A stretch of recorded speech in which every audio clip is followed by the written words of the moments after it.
Saudara-saudara, saya di sini bukan untuk berorasi ataupun memprovokasi. Ini tidak ada kaitannya dengan demo-demo di luar sana. Saya berbicara hanya untuk didengar. Karena sekarang banyak sekali orang-orang yang sok budek. Ya, dan sebagai generasi muda, saya ingin suara saya didengar. Harus. Tidak boleh ditawar-tawar lagi. Kalaupun ditawar, asal harganya sesuai, ya itu sah saja. Oh, tapi jangan salah sangka. Harga itu tidak selalu kaitannya dengan uang. Tetapi harga diri juga bisa. Ya, dan saya berada di ruangan ini, atau lebih tepatnya, di rumah bapak saya. Tidak lain adalah karena masalah harga diri. Harga diri saya diremehkan. Suara saya tidak didengar oleh bapak saya sendiri. Semakin didiamkan, semakin mengakar. Sebagai manusia, saya merasa harga diri saya dilecehkan.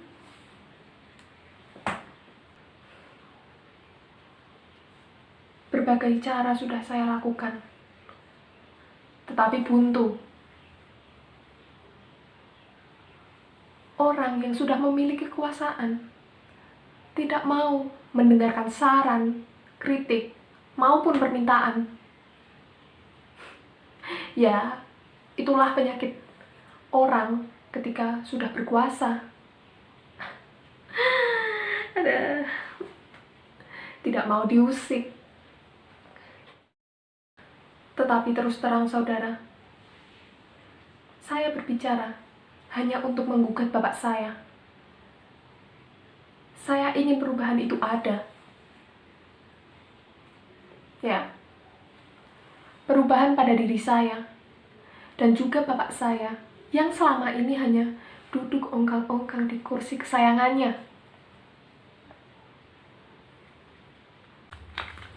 Bapak saya hanya memarahi saya dan ibu saya. Sementara ibu hanya diam, tak pernah bersuara. Sekalipun bersuara, yang terdengar hanyalah tangisan.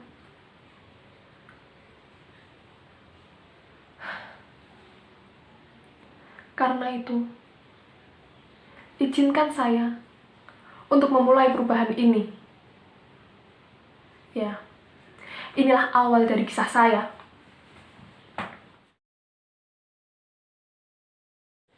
Cerita ini aku awali dari cermin. Jujur saja, aku muak ketika melihat cermin untuk berdandan. Sehingga aku selalu memilih untuk lari ke ruang tengah dan menghadap ke halaman. Disitulah tempat ternyaman bagiku untuk berdandan. Tetapi kelakuanku sangat dibenci oleh ibu. Ia selalu memarahiku, melarangku untuk menjawab. Aku bukan perempuan. Ia tidak pernah mempedulikanku. Ia selalu memarahiku dan berkata, "Dari kecil, belajarlah untuk bercermin." Dengan terpaksa, aku pun mulai bercermin. Walau sebetulnya, aku muak dengan benda aneh ini. Bayanganku dalam cermin tidak seperti yang aku bayangkan selama ini. Beratus-ratus cermin pemberian ibu aku banting, hingga kata-kata kasar ibu meruntuhkan seisi rumah. Anak durhaka. Aku gemetar di tengah pecahan cermin. Suara ibu menyambar-nyambar tubuhku yang sengsara. Suara ibu bagai badai, memporak-porandakan seisi rumah. Dan begitu juga keinginanku. Hanya Bapak yang tetap duduk tegar di kursinya. Ia mengernyitkan keningnya, memicingkan matanya, dan menekukkan lehernya 10 derajat ke kiri. Lantas, ia meminum seluruh kopinya, seakan menyeruput kemarahan dari ibu. Bagi ibu, sikap tersebut adalah sikap pengecut.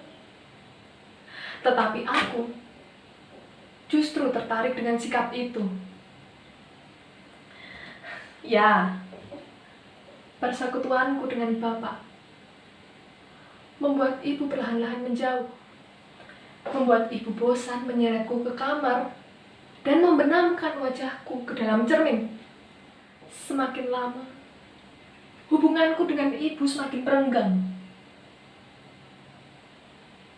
Ia hanya melihatku dari kejauhan, dan dengan sorot mata yang naik turun, ibu memang takut kepada bapakku. Bapak memang lelaki gagah.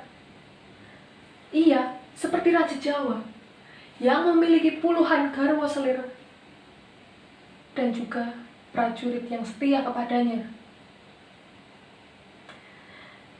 Ia duduk dengan sikap yang agung, dan anjing-anjing kesayangannya selalu setia menunggu di sampingnya. Ya, persekutuanku dengan Bapak membuatku berpikir sederhana, bahwa apa yang disukai Bapak ialah kesukaanku pula. Walaupun saat ini aku hanya bisa berangan-angan, jikalau nanti aku dapat duduk di kursi itu membuatku merasa puas. Tetapi ketika semakin dewasa, keinginanku untuk duduk di kursi itu semakin tak terbendung. Tidak sedetik pun aku tidak memikirkan daun kering itu. Aku begitu menikmatinya. Tetapi Bapak tak pernah menggubris keinginanku untuk duduk di kursi itu. Dan setiap hari, aku menungguinya, persis seperti punggawanya. Hal itu membuat kesabaran ibu tercabut. Maka pada suatu siang, ia menyeretku ke kamar dan membenamkan wajahku ke dalam cermin. Aku meronta. Aku tak mau cermin. Tak kusangka tangan ibu mencengkram sekuat tenaga. Kaca pemberian ibu aku banting dan hancur berkeping-keping. Ibu hanya terdiam dalam senyap. Kedurhakaanku kepada ibu tidak membuat Bapak beranjak dari tempat duduknya. Membaca, makan, meminum kopi, mandi, berak, kencing, bersetubuh dengan ibu dan memberi makan pada anjing-anjingnya. Semua ia lakukan dari tempat duduknya. Semua dilalui dengan senyumnya yang penuh misteri. Ia tidak pernah menggubrisku untuk duduk di kursi goyangnya. Pada suatu hari, saya ingin duduk seperti Bapak. Apakah hal itu berkenan? Bapak tidak menyahut. Berarti Bapak tidak mau diganggu. Ketika pertanyaan itu aku ulangi sekali lagi, ia tetap seperti batu. Bapak, seruku pada suatu hari menjelang musim semi, mengulangi permintaanku. Kalau Bapak duduk saja berhari-hari, bahkan bertahun-tahun, apakah tidak mengerti keinginan anaknya? Apakah Bapak tidak dobol? Saya ingin duduk bergoyang-goyang seperti Bapak. Izinkanlah saya. Bapak tetap bergegek seperti gunung. Kali ini niatku sudah bulat. Aku harus membuktikan kepada ibuku bahwa aku adalah anak yang sudah dewasa. Tapi ketika aku ingin meraih kursi bapakku yang sedang tidur mendengkur, anjing-anjingnya menyalak dan menyeretku ke tempat sampah. Lalu ibu datang dengan tangannya yang lembut. Dia meraihku. Ia memandikanku seperti bayi. Ia mendandaniku. Dan di depan cermin, aku dapat melihat bahwa aku adalah anak ingusan. Kau memang masih ingusan untuk memahami bapakmu. Ia tak seperti yang kamu kira. Kau masih perlu banyak belajar. Dengan cermin, aku tak pernah seperti bapak. Memahami bapakmu sama sulitnya seperti memahami dirimu. Saran ibu tak pernah aku dengar. Apakah hanya dengan memangku tangan dan melihat bapaknya dari kejauhan, semua pertanyaan akan terjawab? Berhari-hari pertanyaan itu menghantuiku. Lalu sekali lagi aku beranikan diriku untuk matur dengan sopan dengan bapak yang sedang asyik berongkang-ongkang di kursinya. Tetapi beliau hanya menjawab, "Anak kecil tahu apa?" Ejekan itu semakin menantangku. Itulah gertakan yang semakin membuatku ingin membuktikan bahwa aku bukanlah anak ingusan. Sama seperti dugaanku selama ini. Membuatku berseru, "Aku bukan anak ingusan.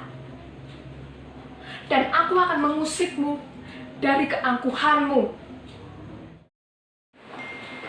Aku berusaha meringkus dan mengangkat bapak dari kursinya.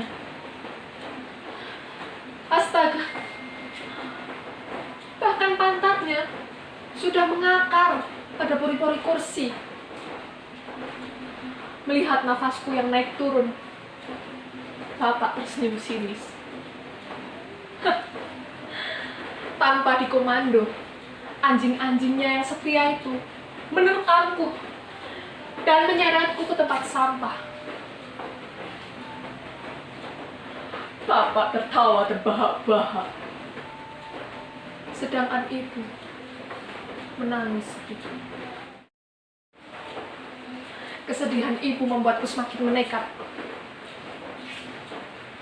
Anjingnya aku peluk dengan daging. Mereka mulai rakus dan melupakan bapak. Ini kesempatan emas. Dengan parang, linggis, gergaji, dan cangkul,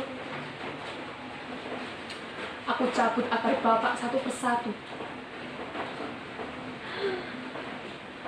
Tubuhnya mulai lain. Wajahnya mulai mengering.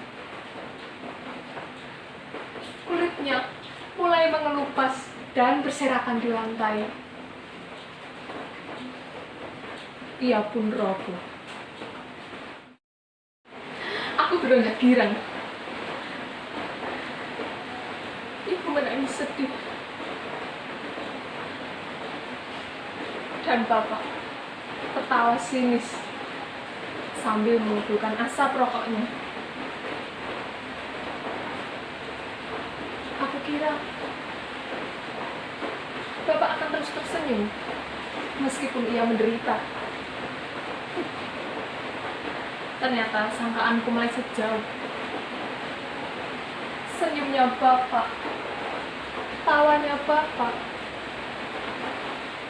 adalah bentuk dari keperkasaannya. Akar-akar yang tersisa di kursi ini tumbuh menjadi beribu-ribu bapak dan tertawa terbahak-bahak. Wajah ibu yang pucat pasi muncul dari pintu kamar. Ia tak ada lelahnya untuk menghampiriku dan mengajakku untuk pergi ke kamar.